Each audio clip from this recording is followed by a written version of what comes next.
What are the effects of crew size and arrival time on the successful outcome of a call to a residential fire? A landmark study by a partnership of fire safety researchers provides answers based on scientific investigation. This study is a landmark study because it's the first time that in a single set of experiments we've been able to design and control for the effects of different fire service crew sizes, the different times that the apparatus arrive on scene, and their effect on the fire growth rate and the survivability within a residential burn structure. It's very important that we bring all the players together and all the leadership roles in a project like this so that we have the credibility and the validity of the outcome of the study that would be accepted universally. The study is important because the U.S. has a serious fire problem. Our fatality rates are almost twice as large as the fatality rates in other industrialized nations. Even as the fire service has taken on more duties, EMS, hazmat, acts of terrorism, its core mission remains protecting lives and property from the effects of fire. In the U.S., firefighters respond to more than 1.5 million fires. These fires kill nearly 3,500 civilians and injure more than 17,000. And result in 118 firefighter line-of-duty deaths. Most firefighters that are injured or killed are killed at residential fires. That's what we go to the most of. Now there are scientific data to help fire chiefs and community leaders make good staffing and deployment policy. We never, as fire chiefs, had a real great tool to say, here's empirical evidence. Well, now we have something. The NIST report on residential fireground experiments answers 4 key questions. How do crew size and stagger affect overall start to completion timing? How do crew size and stagger affect the timings of task initiation, task duration, and task completion for each of 22 carefully defined fire scene tasks? How does crew size affect elapsed time to achieve entry into the structure, water on the fire, and ventilation? How does the elapsed time to achieve the national standard of assembling 15 firefighters at the scene vary between 4-person and 5-person crews? One of the factors that we've had issues with when we get at the local level is actually being able to prove scientifically why we need more staffing or why we need the deployment we do based upon the risk that we're protecting. This is just one piece of the entire study, which is intended to get to a community risk model. And what this did was it took all of those tools, consistently brought them into a research environment with different staffing levels, and then measured the outcomes. For the fireground field experiments, NIST and the study partners designed and built a 2,000 square foot burn structure to approximate a single-family home. Over 60 full-scale fire experiments were conducted in order to determine the impact of crew size, first due engine arrival time, and subsequent apparatus arrival times on firefighter safety and effectiveness. Each crew performed a series of 22 timed tasks while researchers measured interior temperature and toxicity. What you are about to see is a side-by-side comparison of how 2 different sized crews performed.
The study shows the profound difference even one crew member can make.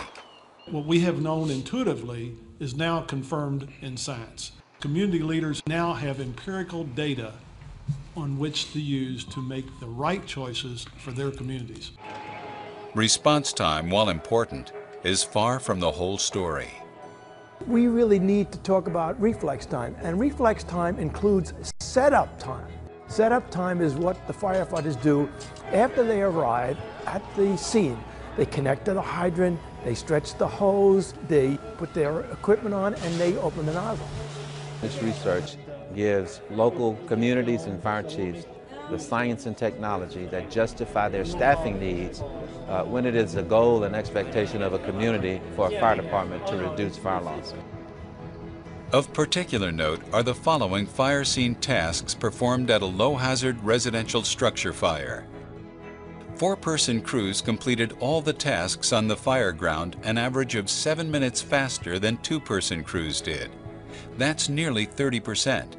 And the 4-person crews were an average of 5.1 minutes or 25% faster than the 3-person crews. These are critical differences when lives are at stake. 3-person crews were 10% faster than 2-person crews in getting water on the fire. 4-person crews were 16% faster. And the 5-person crews were 8% faster than the 4-person crews, and a full 22% faster than 2-person crews. In terms of firefighter safety, this means a 5-person crew begins putting water on a fire that's about 1.1 megawatts in size, which is equivalent to an upholstered chair burning at its peak. The slower time of a 2-person crew means it faces a fire double that size and much closer to a flashover state. When a fire reaches this size, the probability of moving beyond the room of origin increases dramatically if there is a nearby fuel load to support it.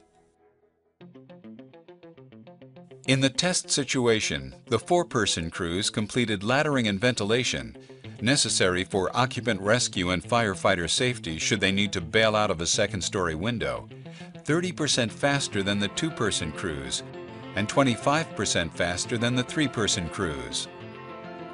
I've been in the fire service 40 years and I've waited for a study like this, believe it or not, because I came from a department where they say, hey, we can do it with 2 on a ladder truck. We have so many tasks to complete. It really takes a crew of folks to do the job. Test results show that the 3-person crew started a primary search and rescue 25% faster than the 2-person crew. In the same structure, the 4- and 5-person crews started a primary search 6% faster than the 3-person crews, and they were 30% faster than the 2-person crews. In this case, a 10% difference was equivalent to just over 1 minute, a critical number when considering toxicity and fire growth. In comparing 4- and 5-person crews collectively to 2- and 3-person crews, the average time difference to stretch a hose line to the fire to conduct suppression was 76 seconds. Comparing all crew sizes to a 2-person crew, the differences are even more distinct.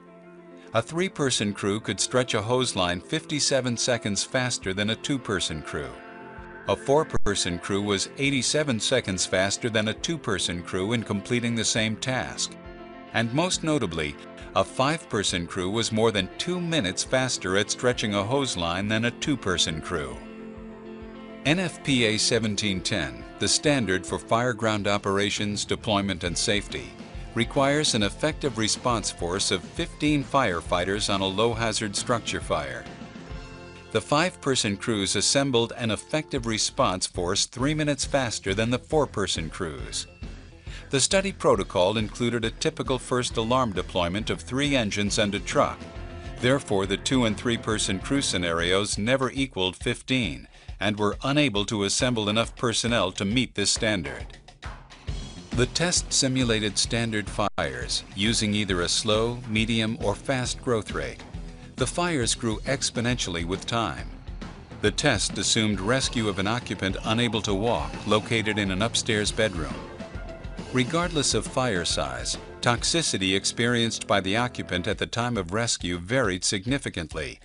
depending on the arrival times of the different sized crews. The test clearly showed that two-person crews could not complete essential fireground tasks in time to rescue occupants without subjecting them to an increasingly toxic atmosphere.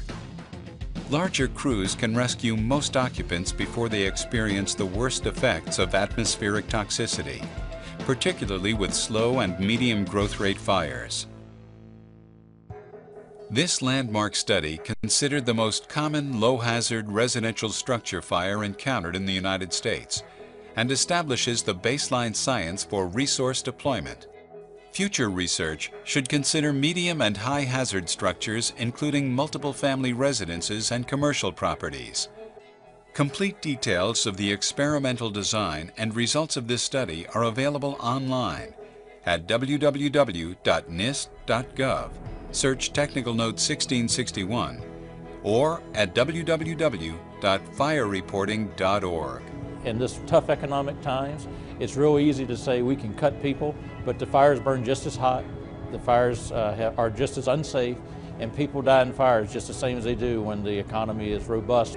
Now we have some empirical data that says there is a significant difference in the level of efficiency, but more importantly, in the safety of firefighters as well as the community at large. We call on every fire chief in America to read this report.